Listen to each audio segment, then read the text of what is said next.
power button turns on, you'll notice the lock key.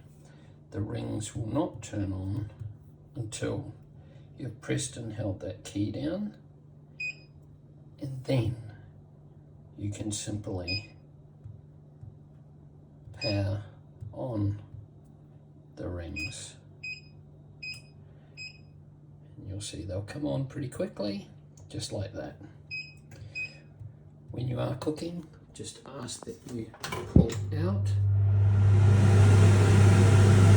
and then you finish, plug in, and then once you've finished cooking, hold the lock key to return it to lock position. This saves accidental turning on, so that if you do happen to have something on the bench, it's not going to burn it, and that's how you'll recognize it.